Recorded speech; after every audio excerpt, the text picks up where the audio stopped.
menciptakan wisata alam, para pemuda di Desa Cisarua, Tasikmalaya menebar benih-benih ikan di sungai. Nantinya jika sudah bisa dipanen, siapapun bisa mengambil dengan syarat tak merusak ekosistem.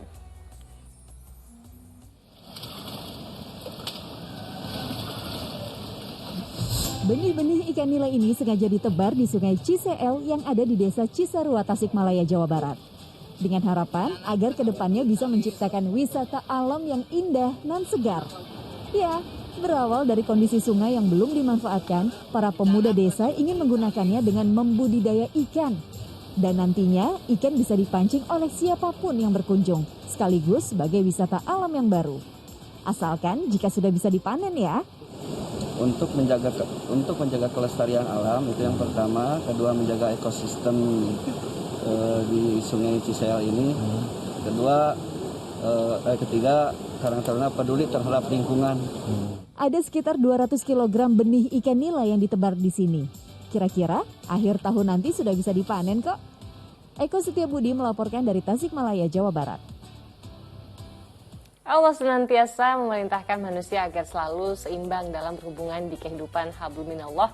Jika kita juga manusia juga berhubungan dengan Allah Sang Pencipta, yaitu hablum minanas dengan hubungan manusia dengan manusia.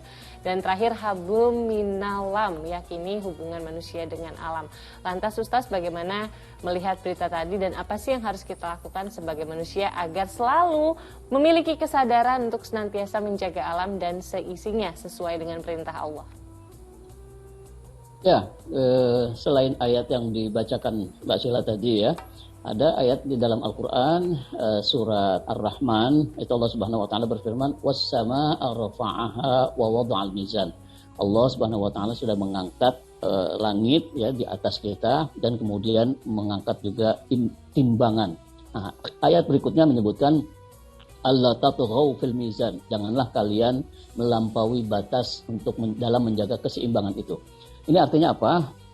Bumi dan langit, kemudian darat dan laut, hutan dan lingkungan lain, itu keseimbangannya harus selalu dijaga. Ini menjadi kewajiban kita. Karena Al-Quran sudah menyatakan, "Alla tatghaw fil mizan." Jangan kalian melampaui batas dalam menjaga keseimbangan itu.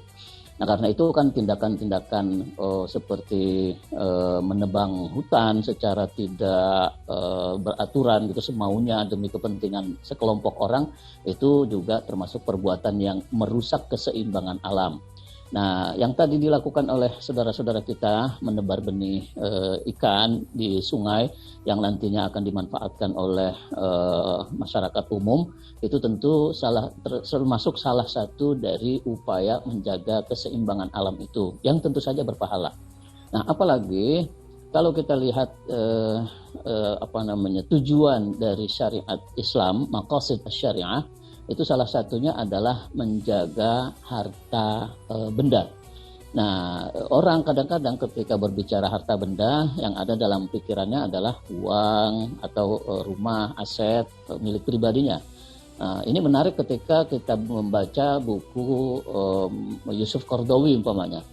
Dalam kaitannya dengan alam ini, beliau mengartikan harta yang dimaksud dengan maqasid syariah tadi itu, harta itu bukan uang atau rumah saja, tetapi alam ini. Air itu kekayaan kita, harta kita, udara kekayaan kita, hutan kekayaan kita, ya, laut, semua itu kekayaan kita bersama. Jadi bukan milik orang per orang, milik bersama yang tentu harus dijaga bersama.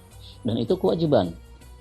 Menjaga harta, maqasid syariah itu salah satu tujuan yang harus dicapai dalam kita beragama. Ketika kita beragama, sholatnya baik, kemudian puasa sunnah baik, sholat malam juga kita lakukan, tapi kita pada saat yang sama merusak lingkungan atau tidak menjaga kelestarian keseimbangan lingkungan, itu keagamaan kita masih dipertanyakan. Karena kita hanya mengutamakan ibadah diri kita, hubungan kita dengan Allah semata, tanpa memperhatikan hubungan kita dengan alam. Nah, seperti tadi Mbak Sheila katakan, kita punya kewajiban untuk menjaga hubungan baik dengan alam.